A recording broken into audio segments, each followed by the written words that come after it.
Манифестирай своето ново начало. Здравей! Сигурно не е случайност, че точно в този момент слушаш този запис. Може би си уморен, от повтарящи се сценарии. Може би търсиш нова посока, копнееш за промяна или усещаш, че си на прага на нещо голямо, но не знаеш откъде да започнеш. Нека ти кажа нещо просто, но силно. Новото начало е на една мисъл разстояние. А манифестирането, то е онзи мост между това, което си сега и това, което можеш да бъдеш. Част 1. Манифестирането не е магия, а намерение. Много хора си мислят, че манифестирането е просто да си пожелаеш нещо и да чакаш. Но истината е, че то изисква много повече от това. Манифестирането е ежедневен избор. Да избереш себе си, да избереш бъдещето си, да се появиш в живота си активно, а не да бъдеш просто страничен наблюдател. Нека го кажем ясно. Не става дума само за позитивно мислене, а за фокусирана енергия плюс действия. Когато ти повярваш, че нещо е възможно, ти започваш да го създаваш, дори и несъзнателно. Част 2. Започни с визия. Ако не знаеш на къде искаш да отидеш, как ще стигнеш там? Затвори очи. Представи си себе си след 6 месеца. Къде си? С кого си? Какво чувстваш? Как изглежда денят ти? Ставаш ли с усмивка? Работиш ли мечтаната работа? Обичаш ли някого, който те обича обратно? Тази визия не е фантазия, тя е план. Колкото по-ясна е, толкова по-бързо ще започнеш да я виждаш в реалността си. Съвет. Напиши подробно описание на идеалния си ден. Действа като вътрешна навигация. И когато се отклоняваш от пътя, просто се върни към него. Част 3. Говори на себе си, както говориш на любим човек. Езикът, който използваш за себе си, е изключително мощен. Колко често казваш: аз не мога, никой няма да ме наеме, няма истинска любов. Смени плочата. Започни да използваш утвърждения, не просто като празни думи, а като нова идентичност. Примери. Заслужавам работа, която обичам. Отварям се за здрава, пълноценна връзка. Аз съм магнит за позитивни възможности. Кажи ги сутрин. Запиши ги на листче и го сложи на огледалото. Напомняй си, че това не е лъжа, това е новата ти истина. Част 4. Мечтите не работят, ако ти не работиш. Да, мислите ти създават енергия, но действията ти я превръщат в реалност. Искаш нова работа? Обнови CV-то си днес. Запиши се на онлайн курс. Направи си профил в LinkedIn. Свържи се с хора, които работят в индустрията, която те привлича.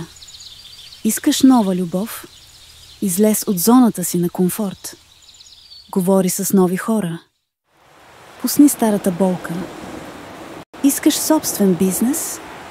Направи си план. Малък, прост, но конкретен. Манифестирането е танц между мисълта и действието. Вселената откликва на движението.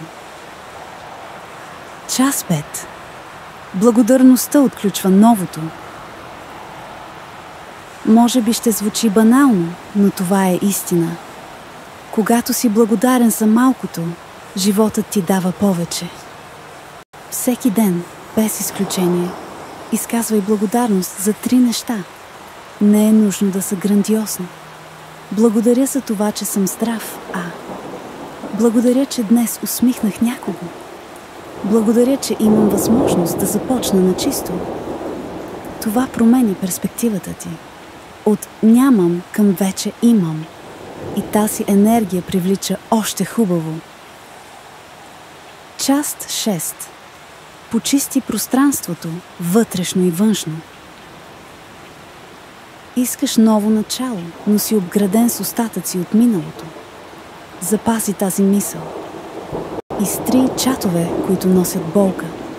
Изхвърли дрехи, които не носиш. Престани да следиш хора, които те карат да се чувстваш по-малко стойностен. Направи си място, буквално и емоционално, за новото. Ако търсиш нова любов, но все още си привързана към стара, как ще дойде новата? Ако търсиш нова кариера, но не вярваш, че си достатъчно добър, как ще се осмелиш да кандидатстваш? Пусни, освободи и наблюдавай как животът се преподрежда. Част 7. Довери се на процеса. Най-трудното в манифестирането не е да мечтаеш, а да чакаш. Да вярваш, когато още няма резултат. Да не се отказваш, когато изглежда, че нищо не се случва. Това е моментът, в който повечето хора спират, но не и ти. Запомни, най-голямата трансформация често идва тихо. Нещата се случват зад кулисите. Продължавай да действаш. Продължавай да вярваш. Заключение.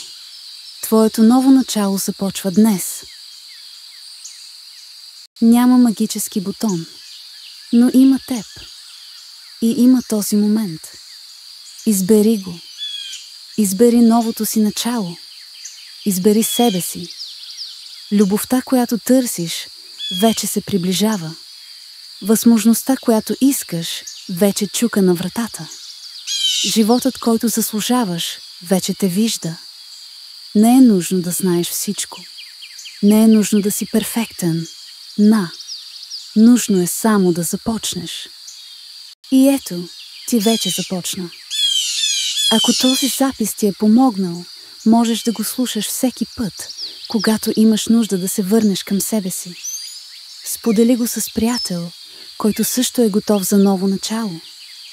До скоро и помни, най-доброто тепърва предстои.